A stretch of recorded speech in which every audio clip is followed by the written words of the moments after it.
ये चीजें बिजनेस से अलग हैं, लेकिन मैं एक टीचर हूं और हम लोग पहले से भी एक आदत है हमारी कि जब हम लोग पढ़ाई करते थे ना, तो कभी किसी लेखक के बारे में, कभी किसी कवि के बारे में, कभी किसी कवित्री के बारे में, कभी किसी इतिहास से उठाकर लोगों के बारे में हम लोग कहानियां सुनाकर लोगों को शिक्षा देते थे कि उस कहानी का शीर्षक क्या है या उस कहानी से क्या सीख मिल रहा है। ऐसा हो रहा है ना आज के डेट में हमारे और आपके विशेष तौर से क्षेत्र में या जिले में या हमारे और आपके राज्य में या देश में एक चीज बड़ा ज्यादा चल रहा है ना कि हर कोई अपने आप को सबसे बड़ा दबंग नेता या हर कोई अपने आप को सबसे बड़ा 30 मार खां या हर कोई अपने आप को मतलब ऐसा समझ रहा है ना कि हम ऐसे हैं कि पूरी दुनिया हमसे डर रही है।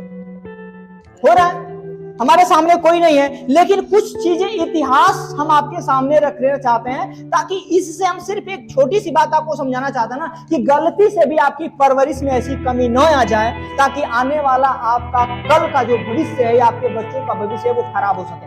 इसलिए कुछ ऐसी जानकारी है जिसके बारे में जानना आपको अति आवश्यक है। कुछ ऐसा, क्योंकि कई बार ऐसा हो जाता है ना कि जब मरकरी ऑटोमेटिक जलती है ना तो आदमी को चकाचौंध हो जाता है, लेकिन जब वो अचानक फ्यूज होती है तो ऐसा अंधेरा हो जाता है कि आदमी एक थाली का दूसरे थाली में हो जाता है, इसका पता नहीं चलता। कुछ ऐसे ही चीजें हैं जो हम आपको बता रहे हैं, ध्यान से समझिएगा कि एक श्री प्रकाश शुक्ला थे। श्री प्रकाश शुक्ला एक प्रकार का अपने जमाने के यूं कह लीजिए कि गैंगस्टर थे या गुंडा थे या दबंग थे। उनका जमाना इतना था कि पूरी पुलिस फोर्स उनसे थर-थर कांपती थी, पूरा लोग उनसे डरते थे, ठीक। लेकिन हुआ क्या कि वो अपनी गर्लफ्रेंड से, लड़की से बात कर रहे थे, अपने दोस्त से, लेकिन वैसे ही बात करते करते एक वक्त ऐसा आया कि 23 सितंबर 1998 में पुलिस ने उनको घेर कर मार दिया। वो अपने आप में क्या थे? दबंग थे। लेकिन अब देखिए ये पहला नाम, दूसरा हम आगे बढ़ाते जाएंगे आपको। दूसरा नाम, जिनका नाम निर्भय गुर्जर था। निर्भय गुर्जर भी चंबल के डकैत थे। कहां के?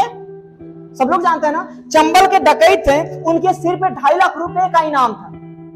2.5 लाख रुपए का इनाम था और 8 नवंबर 2005 में चंबल घाटी के जंगलों में उनको भी घेर कर गोलियों से भूना गया था। ये वो लोग थे जो अपने आप को क्या समझते थे?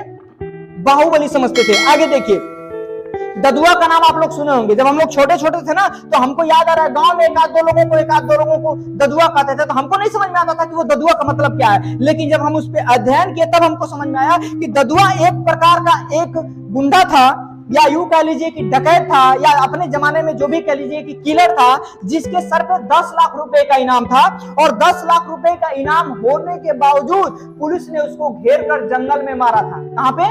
जंगल में अक्सर किसको? भेड़ बकरियों को घेर कर मारा जाता है, बट उन एक इंसान को घेर कर, जब सोचिए ना कि वो अपने आप पे कितना अत्याचार हुआ रहा होगा, लेकिन जब घेर कर मारा जाता होगा, चारों तरफ से लगातार गोलियां चलती होंगी, कोई उधर से मार रहा है, बीच में अकेला आदमी अपने आप को बचाता होगा गोलियों से, उस वक्त उसको कैसा लगता होगा? जरा आप महसूस करिए। इसका मतलब क्या है मैं आपको बताता हूं।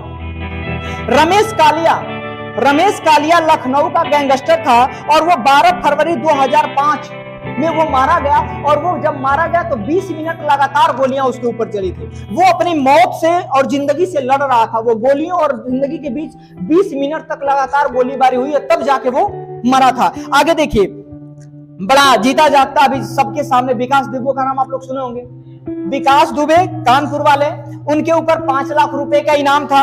उज्जैन से कानपुर आ रहे थे, गाड़ी पलटी और जिंदगी पलट गई। वो भी अपने आप में बड़े खास थे, ऐसे खास थे कि पुलिस वालों को कुछ नहीं समझते थे, आम आदमी तो दूर की बात है। आगे अभी जल्द की बात है, 3 दिन पहले की बात है कि असद अहमद, वो क्या बोलते हैं ना कि अतीक अहमद के पुत्र थे और वो भी अपने बाहुबली हैं, इलाहाबाद के बाहुबली हैं। और वो बोलते थे अपने बेटे को कि मेरा बेटा शेर का बच्चा है, वो जिसको चाहे मार सकता है। और वो क्या किए थे ना कि उमेश पाल नाम का एक आदमी था, उसको दिन दहाड़े गोली मार दिए थे और बोले थे कि मेरा बेटा मारा है तो कोई बात नहीं है, लेकिन गलत किए तो नतीजा भी तो गलत होगा। इनका इनकाउंटर 13 अप्रैल 2023 में हुआ था, आज के 2-3 दिन पहले। और खास बात कि उनके पिता और उनके चाचा, उसी के पिता और चाचा अतीक अहमद और अशरफ अहमद का इनकाउंटर हुआ था इलाहाबाद में।